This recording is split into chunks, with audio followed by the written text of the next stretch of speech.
আজ আমি পটল আর মসুর ডাল দিয়ে এমন স্বাদের একটা রেসিপি বানাবো। এই রেসিপিটা একবার বানিয়ে খেলে বারবার বানিয়ে খেতে ইচ্ছা করবে। আজকের রেসিপির জন্য আমি এখানে 7টা পটল নিয়ে নিয়েছি। এবার এই পটলগুলোকে আমি ভালো করে জলে ধুয়ে নেব। এবার এই পটলগুলোকে ভালো করে ধুয়ে পরিষ্কার করে নেব। এখানে আমি পটলগুলো ভালো করে ধুয়ে তুলে নিয়েছি জল থেকে। এবার এই পটলগুলোকে ছুরির সাহায্যে আমি দুই সাইডে খানিকটা করে কেটে বাদ দিয়ে দেবো। তারপরে এই পটলগুলো আস্তে আস্তে করে এইভাবে ছাড়িয়ে নেব। এইভাবে ছাড়িয়ে নিতে হবে।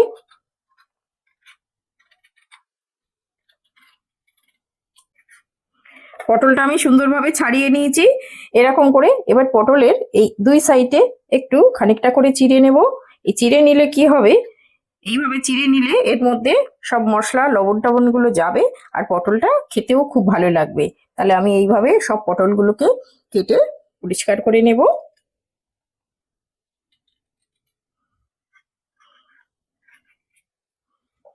আমার সব পটলগুলো দেখুন ছাড়িয়ে একদম পরিষ্কার করে নিয়েছি।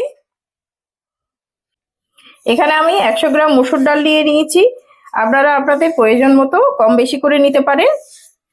এবার আমি এটাকে জল দিয়ে দুবার তিনবার জল পাল্টে ভালো করে ধুয়ে পরিষ্কার করে নেব।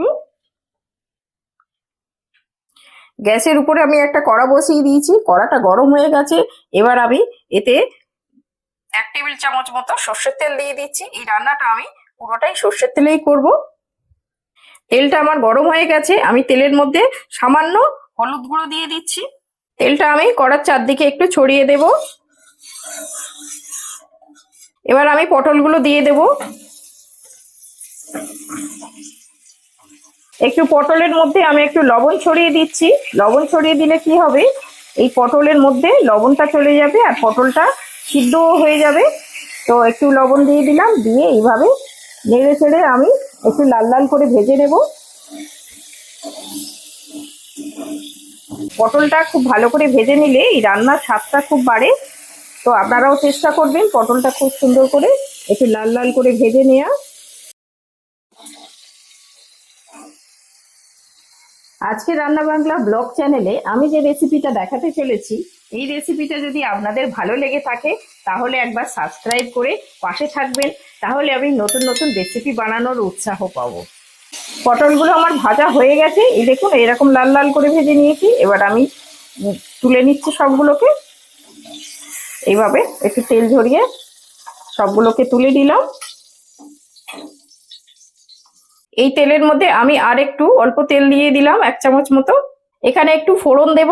ফোড়নের জন্য এখানে আমি জিরে নিয়েছি অল্প, আর একটা তেজপাতা, আর এখানে এলাচ আছে, আর একটু দারচিনি। এই ফোড়নটা আমি এবার দিয়ে দেবো এর মধ্যে। ফোড়নটা আমার মিষ্টি গন্ধ বেরিয়েছে, ফোড়নটা হয়ে গেছে। এর মধ্যে একটা বড় সাইজের পেঁয়াজ কুচিয়ে নিয়েছি, এটাকে দিয়ে দিচ্ছি। এবার এই পেঁয়াজটাকে ভালো করে একটু ব্রাউন করে ভেজে নেব, হালকা ব্রাউন করব, একটু লালচে মতো করে ভালো করে পেঁয়াজটাকে একটু ভেজে নেব।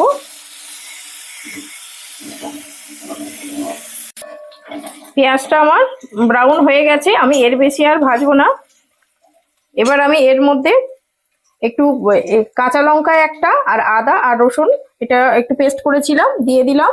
দিয়ে একটু নাড়বো এটা 2 মিনিট, একটু কাঁচা গন্ধটা চলে যাবে রসুন আর আদা। একটু 2 মিনিট নাড়াচাড়া করে নেব। এবার আমি এর মধ্যে একটা বড় সাইজের টমেটো, এটাকে বড় বড় করে কেটে নিয়েছি, এটা দিয়েছি। এটা দিয়ে দিলাম, দিয়ে একটু নাড়াচাড়া করে নেব।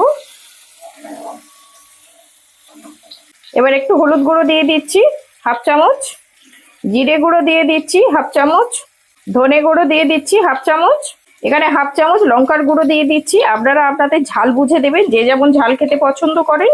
এখানে আমি স্বাদ মতো লবণ দিয়ে দিচ্ছি। আমি আগেই পটলে খানিকটা লবণ দিয়েছিলাম, সেই বুঝেই লবণটা দিলাম। একটু সামান্য জল দিয়ে দিচ্ছি। জল দিলে কি হবে, এই শুকনো মশলাটা পুড়ে যাবে না।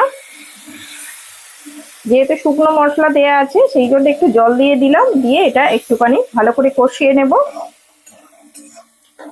মশলাটা আমার কষানো হয়ে গেছে, আমি খুব সুন্দর করে কষিয়ে নিয়েছি। এবার এই ধুয়ে রাখা মুসুর ডালটা দিয়ে দেব।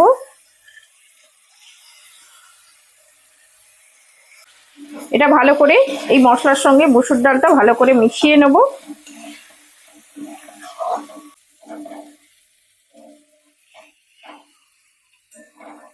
মসুর ডালটা আমি ভালো করে মশলার সঙ্গে মিশিয়ে নিয়েছি। এবার যে ভেজে রেখেছিলাম যে পটলগুলো, এই পটলগুলো এর মধ্যে দিয়ে দেব।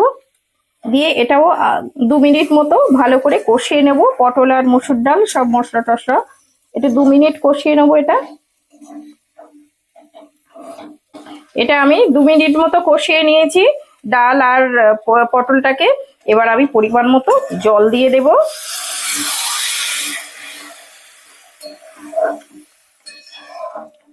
এখানে আমি 1 গ্লাস পরিমাণে জল দিলাম। এই জল কেন একটু বেশি দিয়েছি, এই যে মসুর ডাল আর পটলটা ভালো করে সিদ্ধ হবে, তাই জন্য একটু বেশি জল দিয়ে দিলাম। এর উপরে আমি ঝালের জন্য 4টে লঙ্কাকে মুখ চিরে দিয়ে দিয়েছি। আপনারা আপনাদের ঝাল মতো দেবেন, যে যেমন ঝাল খেতে পছন্দ করে।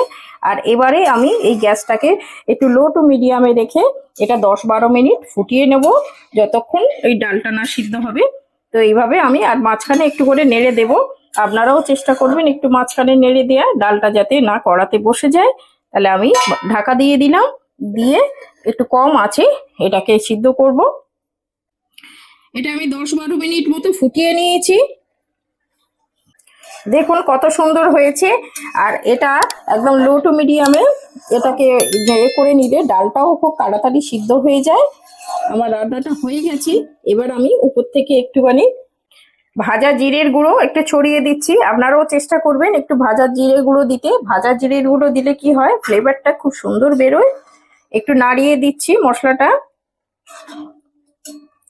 আমি সবশেষে 1 চামচ ঘি দিয়ে দিচ্ছি। এই ঘিটা অবশ্যই দেবেন। এই ঘি দিলে কি হয়, এই রান্নার স্বাদটা কিন্তু দ্বিগুণ বাড়ে। তো দেখলেন তো কত সহজেই এই রান্নাটা বানিয়ে নিলাম।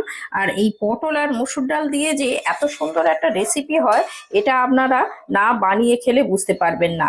আমার কথা মতো একবার হলেও এটা বানিয়ে খেয়ে দেখুন, প্রত্যেকের খুবই ভালো লাগবে। আর এটা ভাত রুটি সব কিছুর সঙ্গেই খেতে পারবেন। এটা আমি ঘিটা ভালো করে মিশিয়ে দিলাম, দিয়ে আমি ঢাকা দিয়ে 2 মিনিট রেখে দেবো আর গ্যাস অফ করে দেবো। এটা আমার রান্নাটা হয়ে গেছে।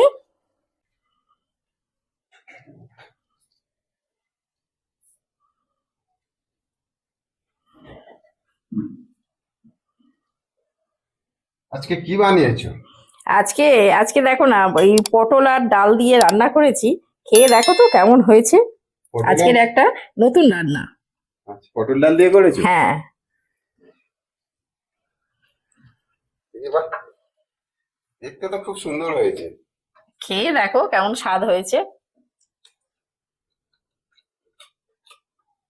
দারুণ টেস্ট হয়েছে। দারুণ টেস্ট হয়েছে। এই ডাল আর পটল দিয়ে এই রান্নাটা এইরকমই হয়। এটা খেতে দারুণ লাগে। মুসুর ডাল দিয়ে তো হ্যাঁ। দারুণ লেগেছে।